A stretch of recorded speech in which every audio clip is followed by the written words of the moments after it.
時代3000大戦世界。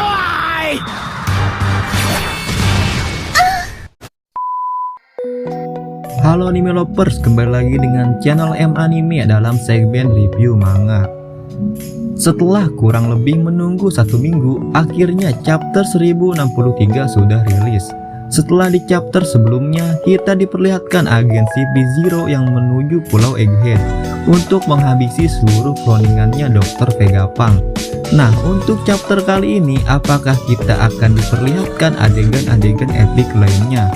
Yuk langsung saja kita masuk ke pembahasannya. Tapi sebelum lanjut ke pembahasannya, bagi kalian yang belum subscribe, silahkan subscribe terlebih dahulu agar kalian tidak ketinggalan video-video selanjutnya.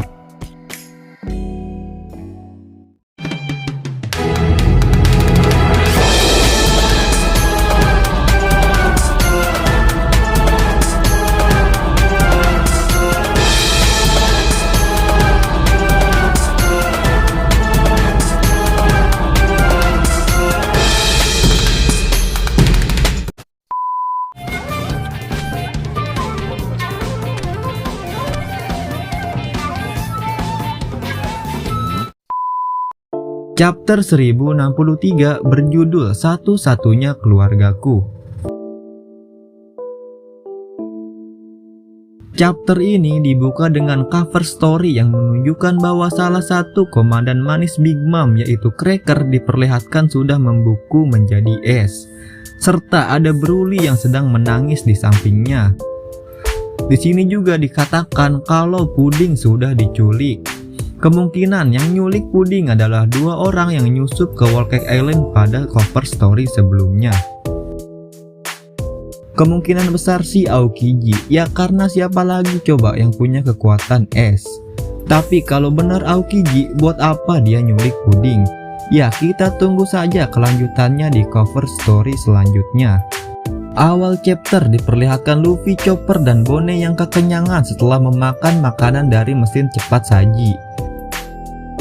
Di sini juga memperlihatkan kegunaan lain dari mesin cepat saji itu, yaitu bisa merubah pakaian dalam waktu seketika. Kira-kira mirip seperti kekuatannya buah iblis Kinemon lah.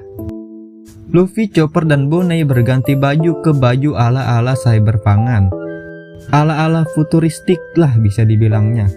Sedangkan Jinbe berganti ke pakaian pantai ala-ala baju Hawaii.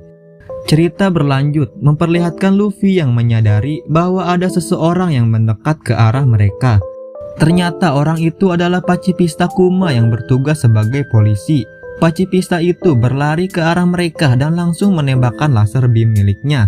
Tetapi Luffy dan yang lainnya berhasil menghindar. Usut punya usut, Pacifista polisi itu menyerang mereka karena mereka tidak membayar makanan serta pakaian yang dihasilkan mesin cepat saji tersebut. Luffy langsung melompat dan mengambil ancang-ancang untuk menyerang Pacifista tersebut. Tapi baru saja Luffy nyebut Gomu Gomu no, tiba-tiba saja Bonnie menendang Luffy hingga terjatuh. Di sini Luffy bertanya kepada Bonnie kenapa dia melakukan hal tersebut. Sambil menangis, Bonnie berkata, "Dia adalah ayahku, ia adalah keluargaku satu-satunya. Walaupun dia hanyalah robot yang menyerupai ayahku, tapi aku mohon jangan sakiti dia." Seketika Bonnie mengingat momen indah dirinya bersama sang ayah Kuma saat ia masih kecil dulu. Kasian banget coy ini Bonnie. Luffy pun mendengarkan permohonan Bonnie untuk tidak menyerang Pacifista tersebut. Mereka pun memutuskan untuk lari dari tempat itu. Panel kemudian berpindah, memperlihatkan bajak laut Kurohige yang sedang bentrok dengan bajak laut Law di tengah laut. Law di sini terus menyelam ke dalam laut menggunakan kapal selamnya untuk menghindari serangan yang dilancarkan oleh Kurohige. Akan tetapi karena besarnya tekanan air di dalam laut, kapal selam Law bisa saja hancur kapan saja jika terus dihujani dengan serangan-serangan oleh Teeth. Oleh karena itu, Law memerintahkan krunya untuk naik ke permukaan dan mencari pulau terdekat. Law berkata kepada krunya untuk bersiap bahwa kita akan segera berperang dengan para kelompok Kurohige. Tapi ketika berkata seperti itu, tiba-tiba tubuhnya Law berubah menjadi sosok wanita yang cantik. Perubahan tubuh Lau ini disebabkan salah satu anak buah Teach, yaitu Dokyu, dengan kekuatan buah iblis miliknya, yaitu buah iblis Shiku no Mi, yang ngebuatnya bisa menginfeksi orang dengan penyakit. Dokyu menginfeksi Lau dengan virus wanita yang membuat Lau serta krunya menjadi seperti itu. Tapi kalau diperhatikan, Lau mode cewek ini mirip Robin anjir.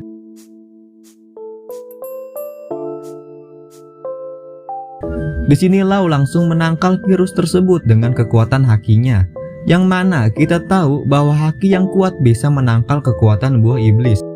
Lau juga berkata bahwa ia sudah berpengalaman kalau berhadapan dengan Yonko. Lau akhirnya tiba di permukaan, akan tetapi para anak buah Kurohige sudah bersiap dengan kekuatan buah iblisnya masing-masing. Di sini terlihat Barges dengan kekuatan buah iblis Riki no Mi yang ngebuatnya punya kekuatan yang tidak normal. Ia diperlihatkan sedang mengangkat sebuah gunung. Serta di sini juga diperlihatkan Van Augur dengan kekuatan buah iblis Wapu no Mi, kekuatan untuk menteleport seseorang.